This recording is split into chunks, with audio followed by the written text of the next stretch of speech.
بسم اللہ الرحمن الرحیم۔ اللہ رب العزت نے قرآن حکیم میں اولاد کو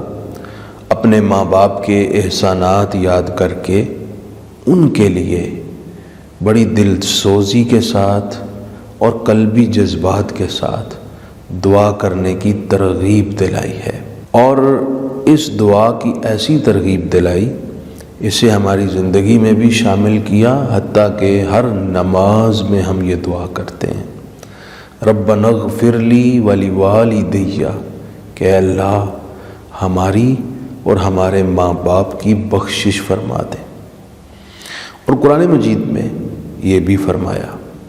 وَقُلْ رَبِّ ارْحَمْهُمَا كَمَا رَبَّيَانِي صَغِيرًا، کہ تم اپنے ماں باپ کے احسانات یاد کر کے یوں رحم اور کرم کی درخواست اللہ رب العزت کے حضور پیش کرو کہ اے مالک ہمارے ماں باپ پر رحم و کرم فرما، جس طرح وہ بچپن میں ہماری پرورش فرماتے تھے۔ ماں باپ کے حق میں دعا کرنے کے بہت فوائد ہیں۔ حدیث پاک میں ہے،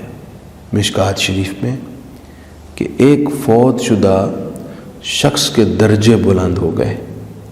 عرض کی بڑی حیرت کے ساتھ کہ اے مالک انا لی ھذہ، یہ کیسے ہو گیا؟ ارشاد فرمایا گیا، من دعائی ولدک لک، کہ تمہاری اولاد نے تمہارے حق میں دعا کی ہے، ہم نے قبول کر لیا اور تمہارے درجے بلند کر دیے۔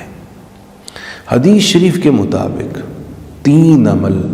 جو بعد از موت بھی فائدہ دیتے ہیں، صدقہ جاریہ،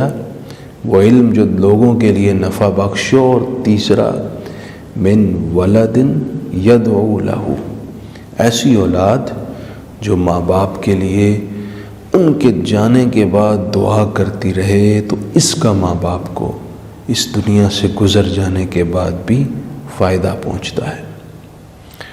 لوگ یہ سوال بھی کرتے ہیں اور ہر ایک کے دل میں بھی آتا ہے، اگر ماں باپ ناراض تھے، ان کی خدمت نہ کر سکے، ان کی دل شکنی کرتے رہے، ہم نافرمان تھے، ماں باپ دنیا سے چلے گئے، اب کیا کریں؟ ہمیں موقع نہیں ملا انہیں راضی کرتے، ان سے معافی مانگ لیتے، ان کی خدمت کر لیتے، تو کیا کوئی راستہ ہے؟ بہقی میں حدیث ہے، مشکوٰۃ میں بھی ہے، حضرت انس بن مالک رضی اللہ تعالیٰ عنہ روایت کرتے ہیں، جناب رسول اللہ صلی اللہ علیہ وآلہ وسلم نے فرمایا، کسی کی والدہ یا والد فوت ہو گئے اور یہ ان کا نافرمان تھا، تو یہ ان کے گزر جانے کے بعد اپنے ماں باپ کے لیے برابر بکثرت معمول کے ساتھ بخشش کی، مغفرت کی، ان کے بلندی درجات کی دعائیں کرتا رہے، مسلسل دعا کرتا رہے، اکثر کرتا رہے، تو کیا ہوگا؟ فرمایا اللہ تعالیٰ اپنی رحمت اور اپنے فضل سے اس شخص کو ماں باپ کے فرما برداروں میں، نیکوں میں لکھ دے گا۔ تو یہ اللہ کی مہربانی ہوگی کہ دعائیں کرنے سے اللہ ان کے فرما برداروں میں لکھ دے گا۔ تو اس طریقے کو اپنائیے۔ دعا مومن کا ہتھیار ہے،